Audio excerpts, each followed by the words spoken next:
Hey YouTube, Alex here, and this is a sad video that I didn't really expect to be doing, but I thought I should respond to this. Anyway, I just wanted to make this video sending my condolences to Mark's family. I heard that Mark actually passed away yesterday here in Dumaguete. I thought I'd give some backstory as well to my relationship with Mark. But before I get into that, I just want everybody to keep Jen, his wife, and son Rogan in your thoughts, because I know they're going through a very difficult time with grieving and mourning the loss of Mark. It's not an easy subject to cover, but I thought I'd give some backstory. So let me go ahead and get into the backstory. I had become familiar with Mark over the course of the pandemic and had watched his channel over part of the pandemic. He had moved here to the Philippines. I think in 2019 is when he moved here. And a couple years later, I did a video interview with him actually. He interviewed me while I was living in Peru, and we had a great conversation. He was really easy to talk to. I was enjoying his channel a lot, watching a lot of his interviews. Of course, through his interviews, I became familiar with several of my friends here in Dumaguete, who I am friends with to this day. Fast forward a couple of years, and I realized I'd be coming to Dumaguete. I reached out to Mark, and initially had planned to meet up with Mark. And then I got here to Dumaguete and became familiar with some of his ongoing legal issues. I'm not here to slander Mark. I'm not here to speak ill of someone who's recently passed, but I thought that I should explain that because I'm sure some of you were anticipating that I would sit down and chat with Mark. Unfortunately, that is no longer possible, and I do regret that it's no longer possible. I was hoping that that situation would come to a resolution and that I'd be able to sit down with him and we could have a decent conversation. That's no longer possible, and it is tragic. Mark always came across to me in some ways as a tragic figure. I know he was polarizing for a lot of people. A lot of people really had strong feelings about Mark one way or the other. In some ways, he helped me to get my start. He helped me to grow my channel on YouTube and to become more familiar with his audience. At the time of his passing, I think that he wasn't thrilled toward me because of my concerns about some of the ongoing legal issues. I'm pretty risk averse, but anyway, I didn't expect for things to end this way. I knew that Mark had had a history of health issues, of cardiovascular issues. I thought that the low stress lifestyle was going to give him more time, and that they'd resolve the issues, and that that would be cleared up, and he would continue to go on living his life here in the Philippines. And it is really tragic. It's a reminder, I think, to all of us to let the people that you care about know that you care about them.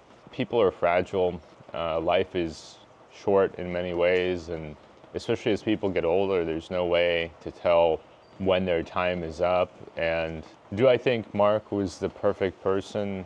No, I don't think so. I don't think any of us are perfect. I do think that if time would have kept rolling forward, his issues would have been resolved, and that we would have sorted things out, and that I would have gone on his channel. But like I said, that's no longer possible. I'm sure that there's a GoFundMe in the works to help cover ongoing expenses related to his health care and funeral expenses. When you see one that is official and is confirmed to be official, I suggest reaching out and trying to contribute if that's something that you feel comfortable with doing, if that's something that you want to do. I know with this being the holiday season, I'm sure a lot of people are tapped out of cash. I know the economy in the US is not doing so well, but if you benefited from his content, if you benefited from his channel, then I'm sure the support will be greatly appreciated. I know also that Jen is now in the position of being a single mom, and that tends to not be an easy life, especially here in the Philippines. I imagine she probably has some level of support from some of Mark's friends in trying to sort out how to proceed and how to communicate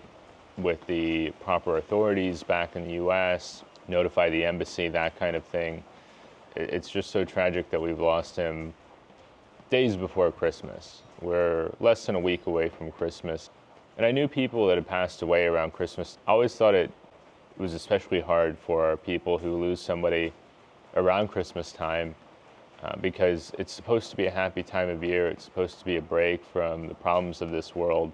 Yeah, I mean, I think his son's less than 1 year old, so it's just really tragic all around. And in the interview that we did, Mark asked me about my time in Peru. We talked about Burning Man, and I figured I'd eventually sit down with him in person. That time never came, and it's unfortunate. I always thought Mark represented kind of a tragic figure in American history, in the sense that he had gone bankrupt, he'd gotten divorced, he'd had his ex-wife move back to Europe, essentially lost everything. And I get it. I know people will talk about personal responsibility, and I'm not saying there wasn't a strong element of that.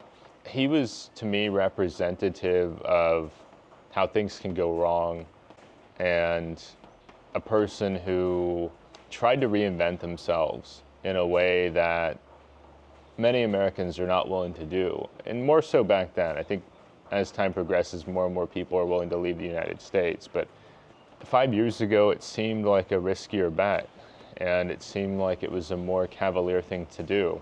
I first heard about the situation about a week ago, and I saw it start to pop up in comment sections. Hey, Mark had a major health event. Mark had a way of taking very normal people that you might pass on the road or the grocery store, and really bringing a lot of interesting information out of them.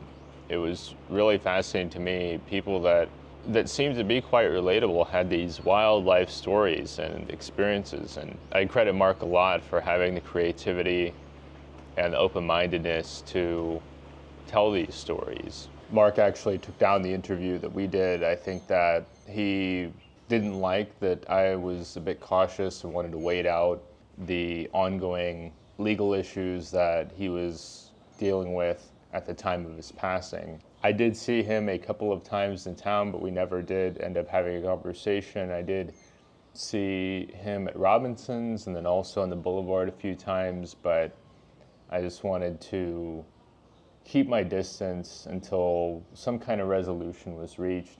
I remember that when he interviewed me when I was living in Peru, that I was pretty nervous. It was my first time being on a platform of that size. And it is unfortunate they took that interview down. I don't know if he just made it private. I don't know if it's still on his channel, but it's just not there, or if he just deleted it. But that interview is no longer accessible on his channel. It did make me happy to see him get picked up by Legion of Men. I know that boost, I'm sure, helped him to go out on a positive note, that he got some of the notoriety or some of the recognition that he worked a long time to attain. I know a lot of people think that doing YouTube is easy, and I thought so too until I started doing it more and more myself.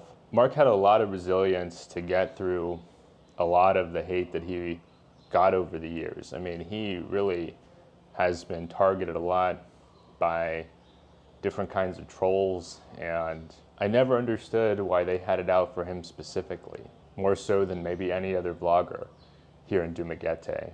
We did bond over the fact that he had lived in Kentucky for many years, just as I had lived in the neighboring state of Tennessee, and that was one way in which we had connected. I know that for a lot of these guys, having children in age gap relationships, they perceive of it as a do-over for them and a chance for them to have a fresh start. Anyway, I just wanted to say rest in peace, Mark. My condolences goes out to Mark's family. I'm sure you will all be getting more updates from other YouTubers in the coming weeks. It's unfortunate that I never got to meet Mark in person, but that's just the way things went.